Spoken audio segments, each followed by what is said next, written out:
Bishop. Welcome back to the channel. So today we're going to talk a bit more about roleplay, writing characters. This is actually a build I'm working on, Blade. I mean, everybody likes Black Panther right now anyway, but I always thought Blade was the original, and let's face it, better.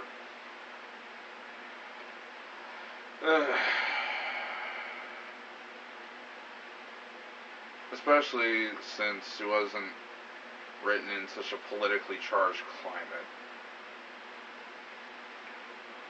like as Black Panther was. And I'm gonna give Marvel credit here. They banked on the whole SJW shit. Just gonna go do something simple here.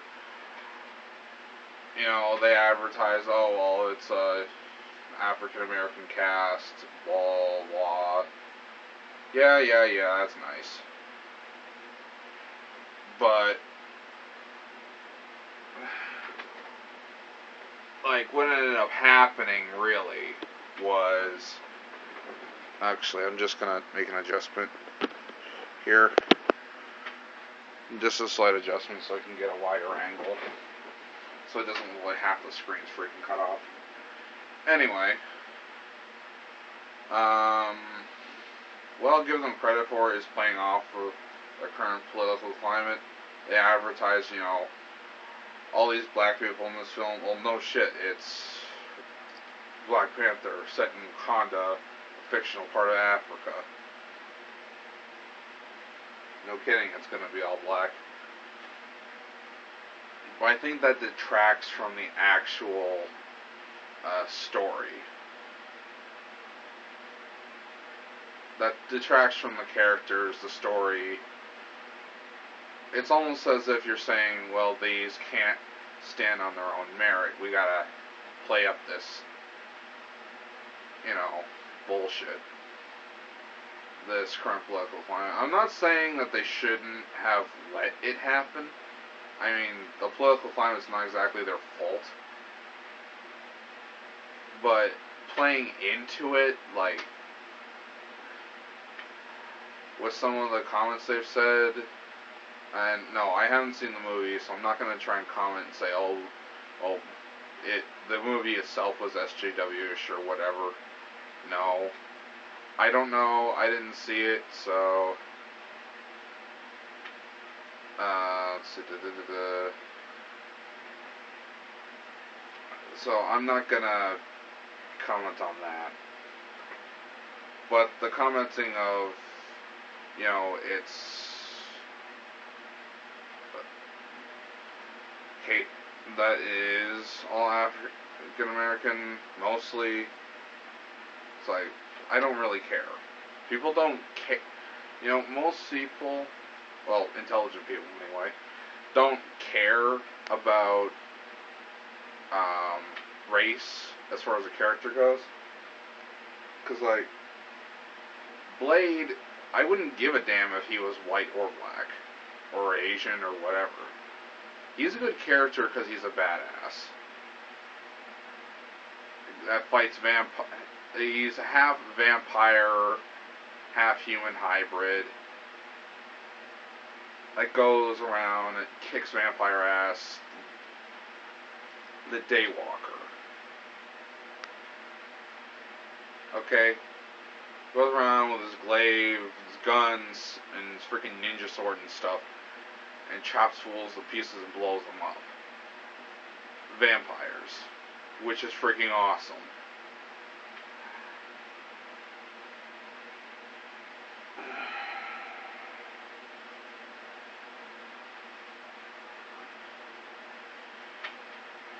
Alright, so that's why I like him. And he's always got he's got a lot of those one-liners and, you know, a few comedy moments that are just right there, where they need to be. I mean, it's just freaking awesome.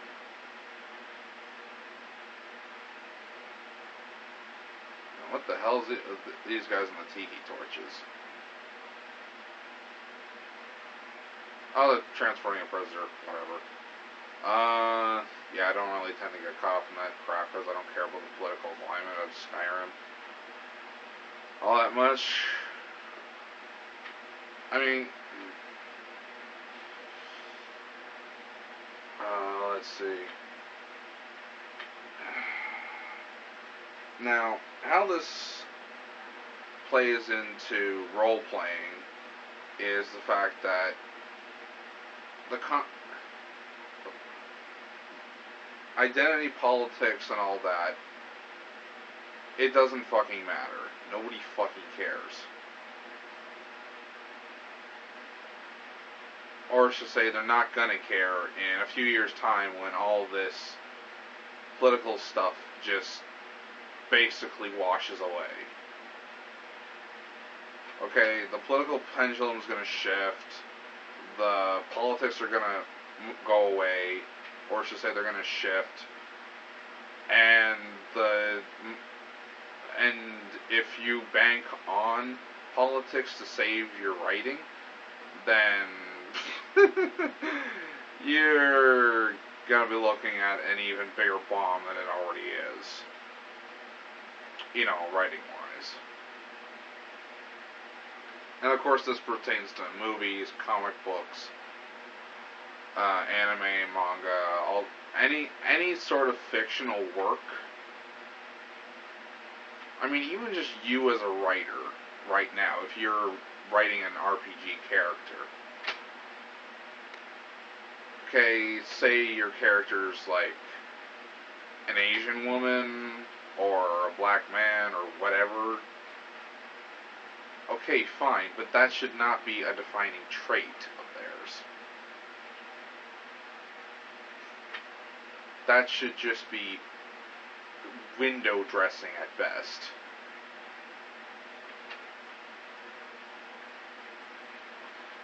I mean, people don't like... I'm gonna go back to Star Wars. People don't like the original characters because of, you know,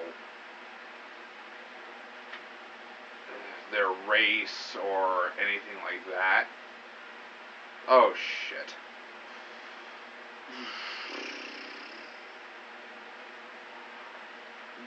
They don't care about things like race and what the hell? It's a horse.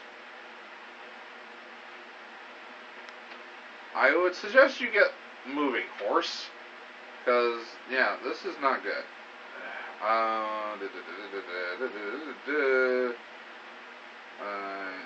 Sword, very big sword. Slice.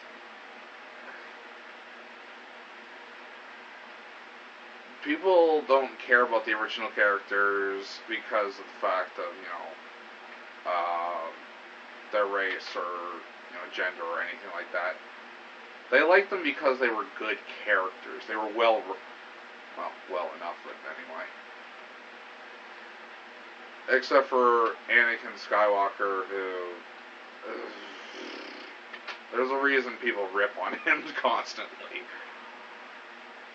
But his counterpart, Darth Vader, was pretty good.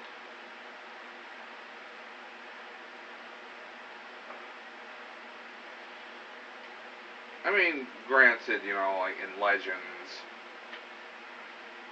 the expanded universe, Anakin was a little better written, but in any case, okay, so that guy's dead. Sell that too. Hey, is that horse anywhere around here? Yay! I'll take that.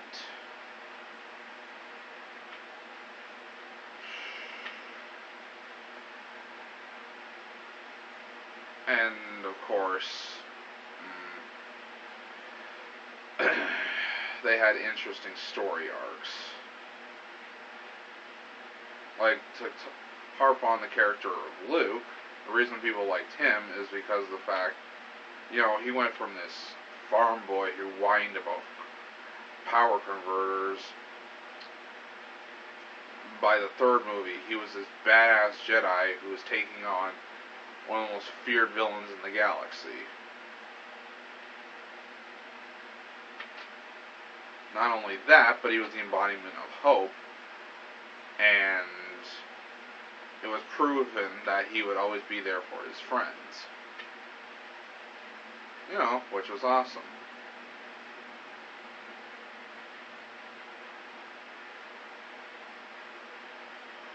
Oh, sweet, I got a new horse, I guess. Amulet Arche, might as well. Hey! Oi, get back here.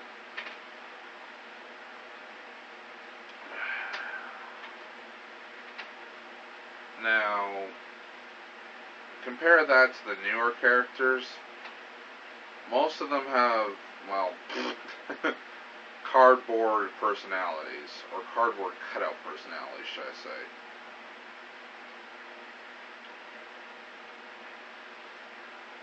I mean, there is Rey, who is, let's see, what's her defining traits? I'm really struggling to think here what her defining traits are other than she's a woman. And she just, can magically do everything.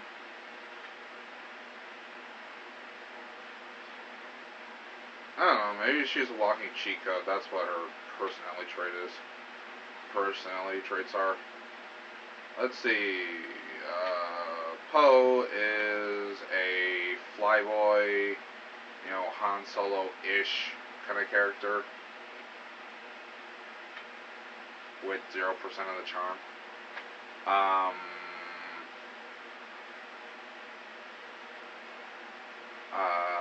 Finn is, again, not exactly sure. He's supposed to be, I guess, an emotionally conflicted character, or morally conflicted one,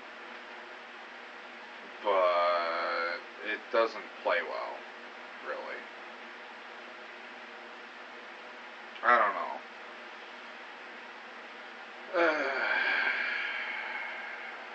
Most of the new characters are just flat out boring. Because they either have very little flaws, or are just angsty teenagers, pretty much, for the most part. Or they're just one-note characters. Contrast that with a lot of the characters, aside from Jar Jar Binks. I mean, hell, even Jar Jar at this point was more interesting. At least you could tell he was just accident prone. And and all that. And kind of an idiot. But at least he was somewhat interesting in that way. Like he was that accident-prone idiot, but at least he tries to do well. Like, he always means well. Which, that's actually kind of fun. That's actually kind of fun for a character to be that way. I get it, he was annoying as shit, especially that voice of his, but, at least he was the kind of character, okay, you could tell he's an idiot, but at least he tries.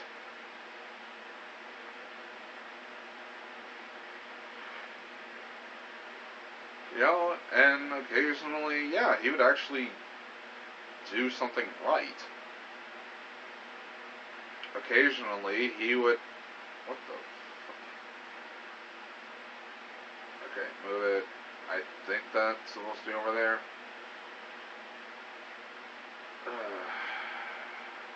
In any case.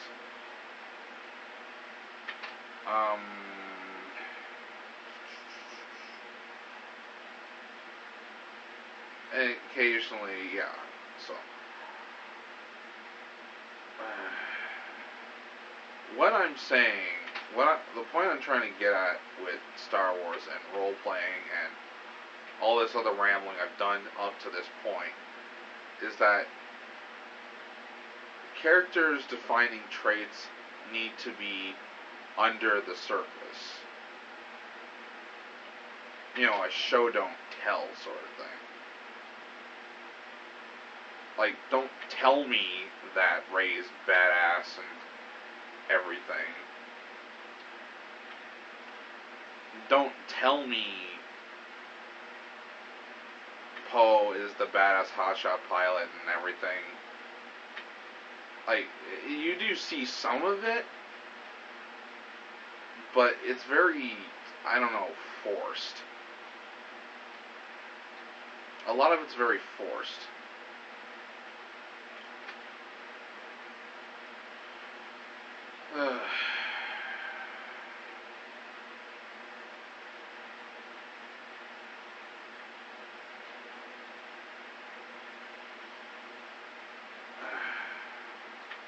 Because to go back to something like the hero's journey is something I like to harp on.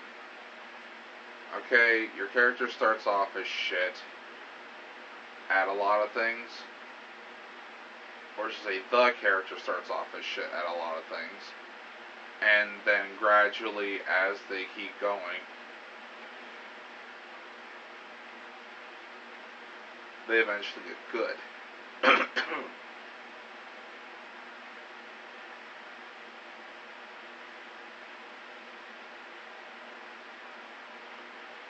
Actually, I should probably go over.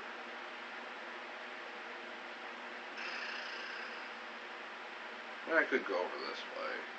Let's get to Shorestone.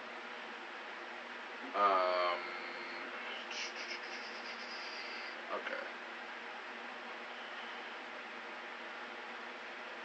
What I'm saying is that writing, it really stands the test of time. Characters that embody maybe hope or true villainy. I mean, okay, let's look at Darth Sidious. One of the most beloved, but at the same time, of course, hated characters in all of Star Wars, or even Grand Admiral Thrawn. Yeah, let's actually take Thrawn, for example. Now, more people know about Thrawn these days thanks to the Star Wars Rebels cartoon.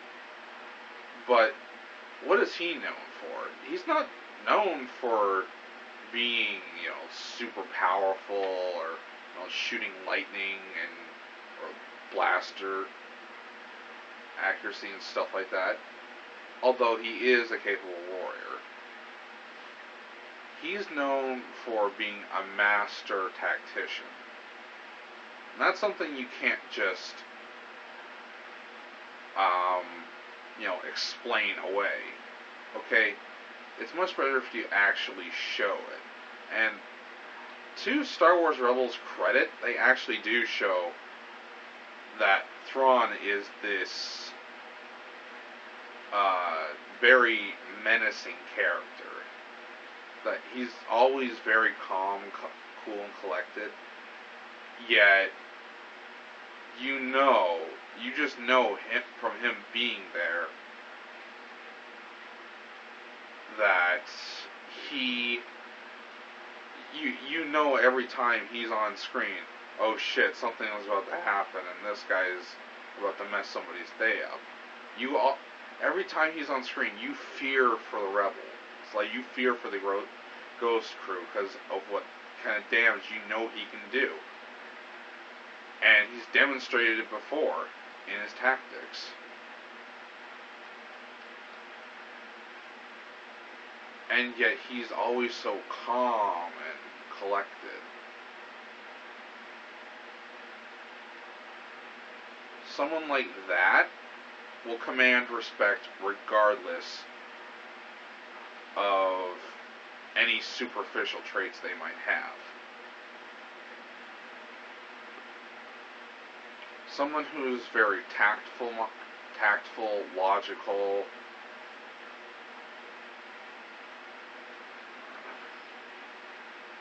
Someone who commands respect like Grand Admiral Thrawn does. It doesn't matter. You could put those traits into any character, any combination of ethnicity, nationality, race, gender. It wouldn't matter. That kind of character, just would be respected no matter what. Now, obviously,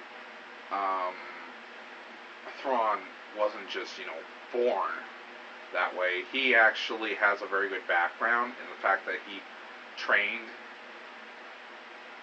with the Chiss Ascendancy first. I mean, he comes from the Chiss Ascendancy, the Defense Force, and all that stuff. And who, admittedly, the Chiss are known to be a race of very logically minded, tactful individuals with actually very long names, but their names are actually, abbreviated. I can't help but think the Chiss are supposed to be similar to. No, I'm not going to get into that right now. I almost started making Warhammer 40k and Star Wars comparisons. Sorry. Anyway, the Chiss are known to, yes, be a very logical, sensible. What the fuck? Oh, it's a wolf. Okay. Very sensible race, but Thrawn is exceptional. He's actually an outcast among his people because of the fact that he's known for being so brutally efficient and even preemptive attacks and stuff like that, not giving his opponents the chance to actually defend themselves, which actually makes him more reasonable.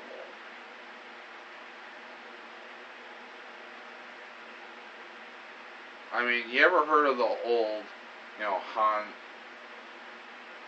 shot first thing? Where apparently he, in the cantina scene, shot Greedo first. Yeah, that's Thrawn, but, on a bit larger scale, basically. He's not the swashbuckling pirate kind of guy. He's the guy you call when you're like, okay, we cannot afford to screw up this one, so let's just send this guy. That's the kind of person Thrawn is.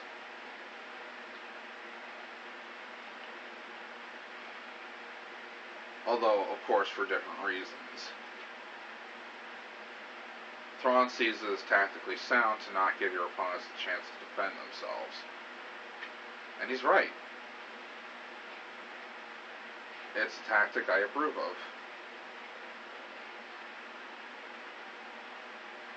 And then, of course, there is the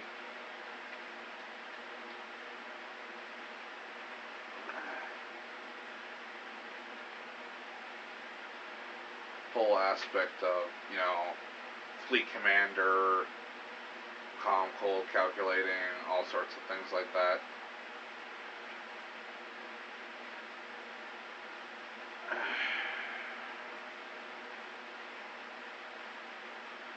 Come to think of it,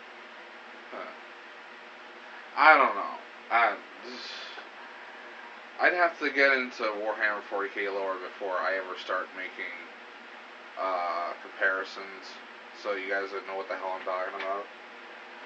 But suffice to say, characters command characters that are well written naturally command respect. Okay, whether they're good or evil, it doesn't really matter.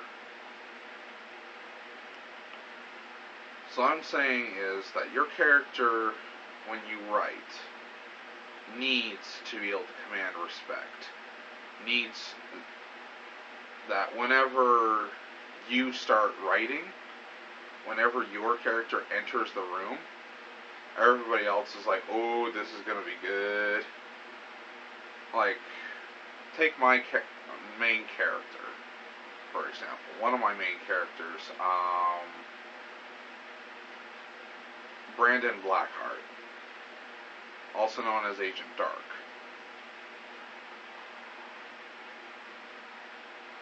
He's well known for being a calculating assassin, cold calculating assassin, but also a very reasoned tactician and debater.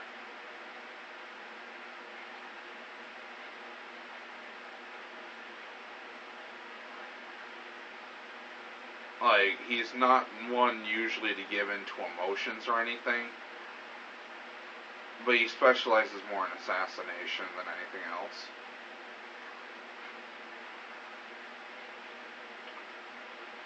I mean, granted, he is based off of the character 47, but I added my own.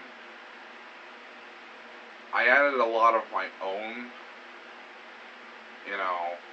merits and quirks and other things to him. And I plan to add more to him. For example, he's also a father of a young daughter. And, like, she's dating and all that sort of thing. And so he's also a family man. And I write that part very well. Like, I could have just straight up ripped off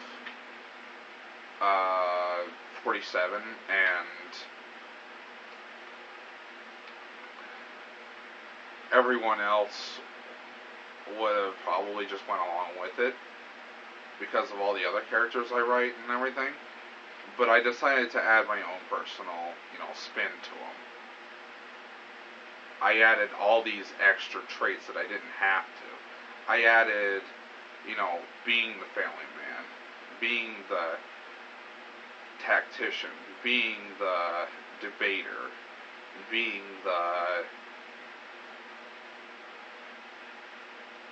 not so much, I guess, loyal friend, in a way, but more he's... oh, yeah, he is a loyal friend. He's mostly Mandalorian now. I mean, Pseudo Mandalorian, I guess. I'm not exactly sure myself how far he is.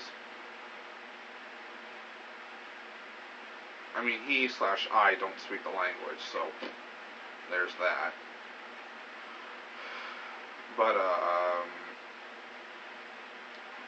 honestly,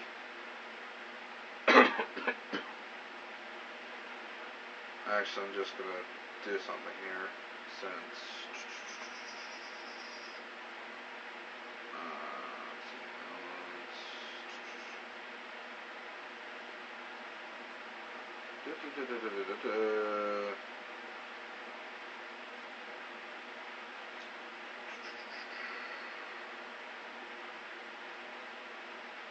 alright.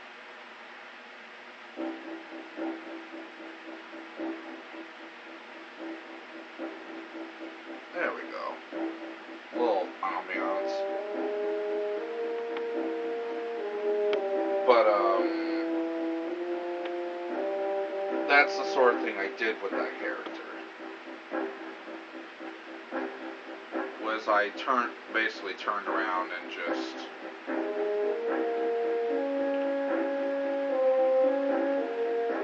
kept evolving him. So it's okay to use a template, but how you actually evolve the character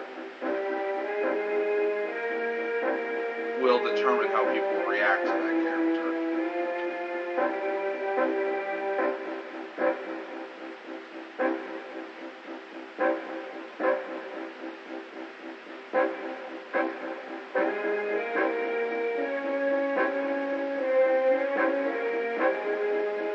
Alright, this is actually where I need to go.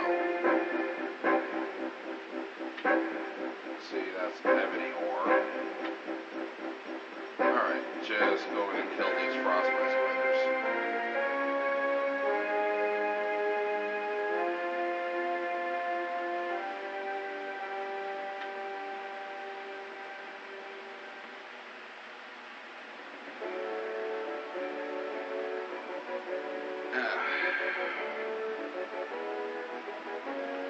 So, that's my personal example of how to take an existing character and improve upon them. Now, to be fair, they tried to do this to some degree in Hitman Absolution, which had mixed results. I mean, the story I thought was a bit meh. I mean, it was okay, but, you know.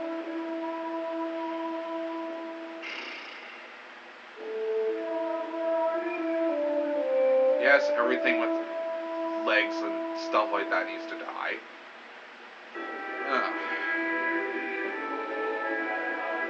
Anyway. Yeah, I'll admit it, I hate spiders. Especially these ones. Fucking big motherfuckers. Size of fucking dogs and I hate them. I mean, little spiders I'm fine with, but big ones like this, holy shit. Just, nope. Kill them with blunt objects and fire. Or a really huge bastard sword in this case. Oy. But yeah, that's character development.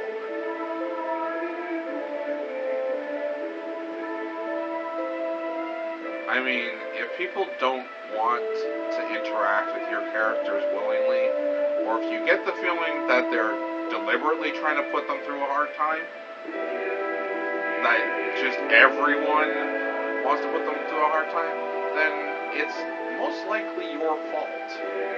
As a writer, you need to improve.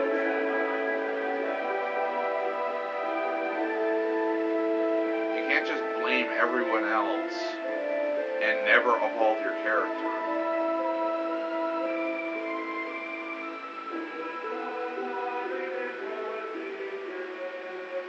I mean, you don't do that and expect any level of success. Or at the very least, I don't.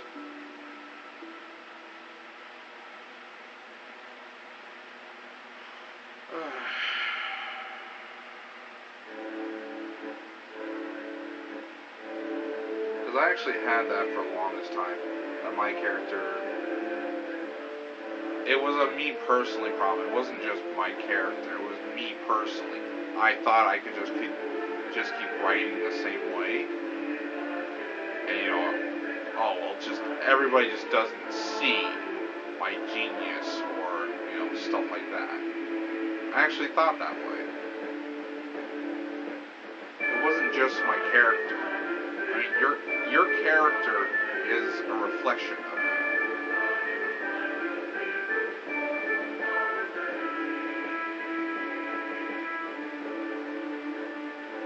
Your character is not just, you know, whatever you write down, but, let's see, talking about the mind, blah, blah. Okay, what's wrong with the mind? It may be just you. You are are most likely the biggest hindrance to your character.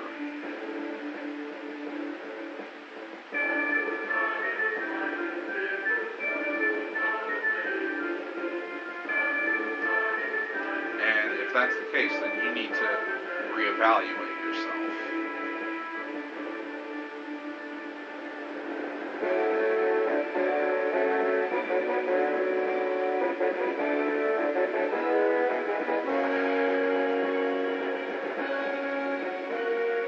That's what you have to consider, is that you might be the problem.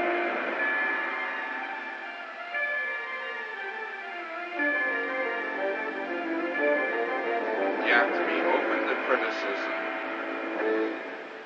and you have to be able to step back and say, okay, I fucked up. What do I do to change this? You know, some humility. And you might and when other characters react, you know, negatively to yours because they don't like the way you write your character,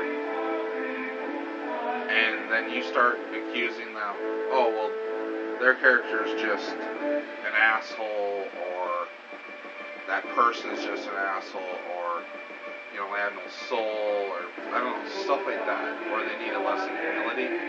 That's projection. Okay, I mean, if one person maybe is giving you a hard time, okay, I can see it. Thinking, okay, well, that's just that person, an asshole. But if everybody starts giving you a hard time in the writing group, especially if they're the veteran writers, then it's a much bigger chance that you are the asshole. You are the problem.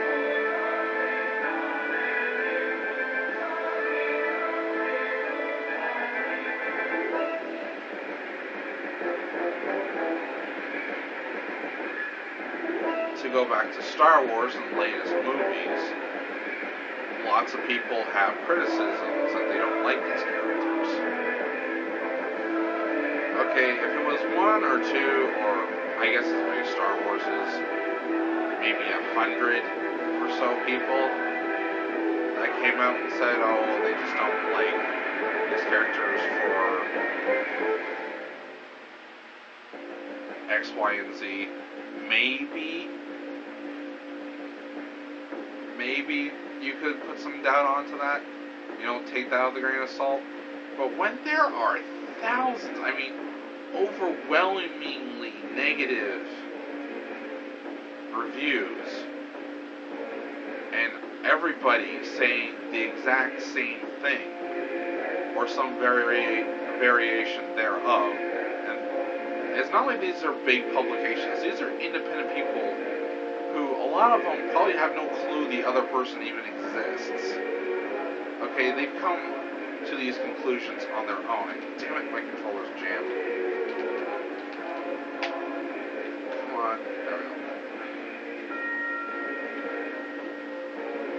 Like, most of the people I know of that like to rip on The Last Jedi especially, I had no freaking clue they even existed before I voiced my opinion. I only found out later through, you know, just random internet searches, or just, you know, recommended videos and stuff like that. I mean,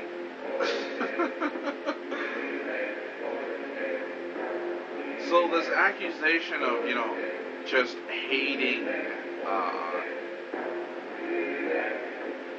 on characters because they're this ethnicity, or they are this, I mean, they are this or that combination of ethnicity and or gender.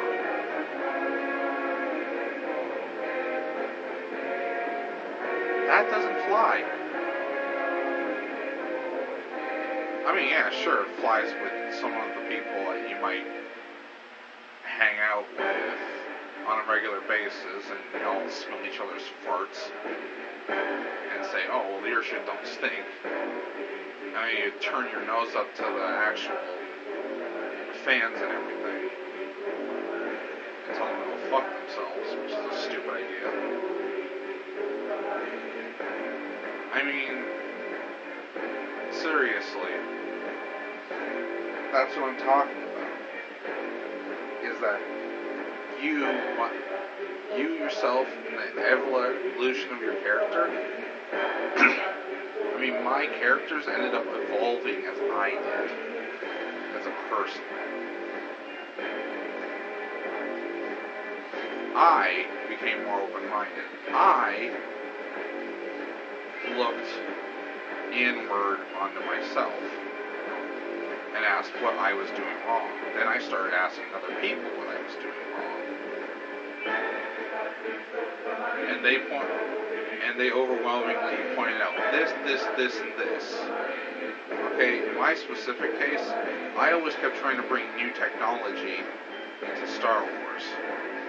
And not just, okay, I shouldn't say just new technology, but technology from other universes, like Gundam, Zone of Enders, Warhammer, and all that other stuff. And I kept trying to do that in other groups. That was my flaw. And I just kept pushing through, despite the fact that pretty much everybody was universally saying, no, you fucking idiot. That was my flaw.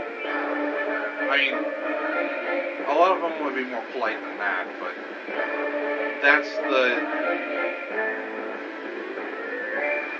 the kind of talk I wish somebody had with me.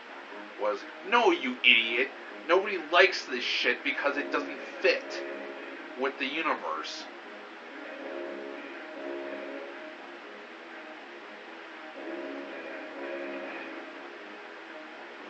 Nobody likes this.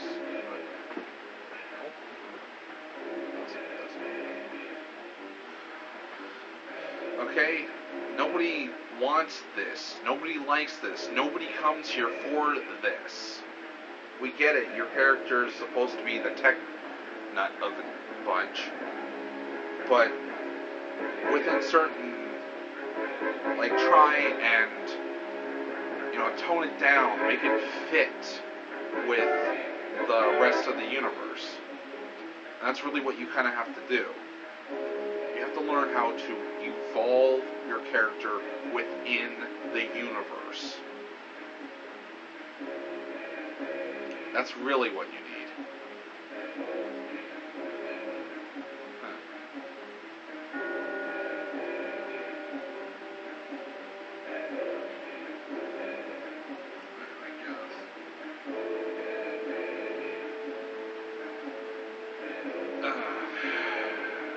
That's really what needs to happen.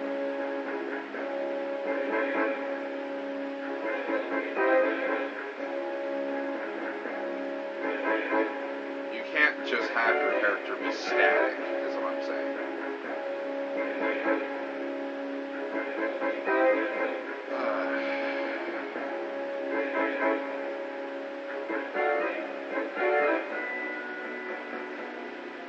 So like I said,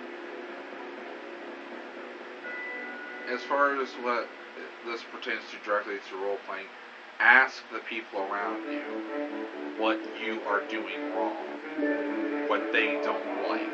Why everybody seems to be giving you a hard time.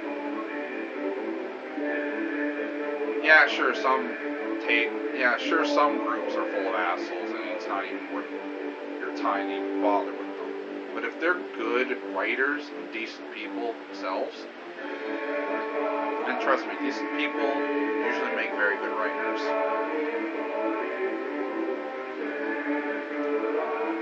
Because they are typically, humble and all that.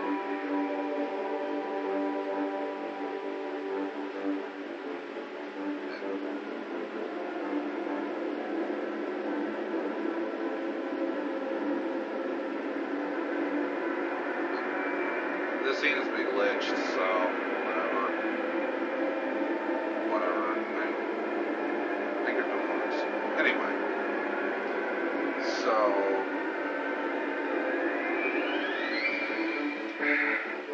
is just ask the people around you, ask what you're doing wrong, ask how you can improve, and do it. Don't just, sit on that information or sit on that feedback. That's the key. You got to move forward.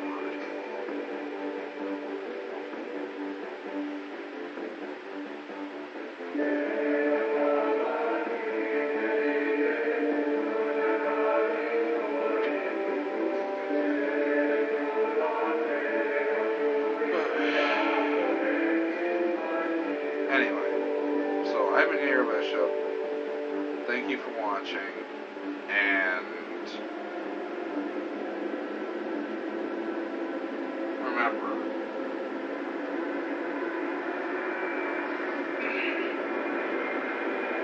it's not always them. Sometimes it's you. Like, comment, subscribe, share with your friends, all that good stuff.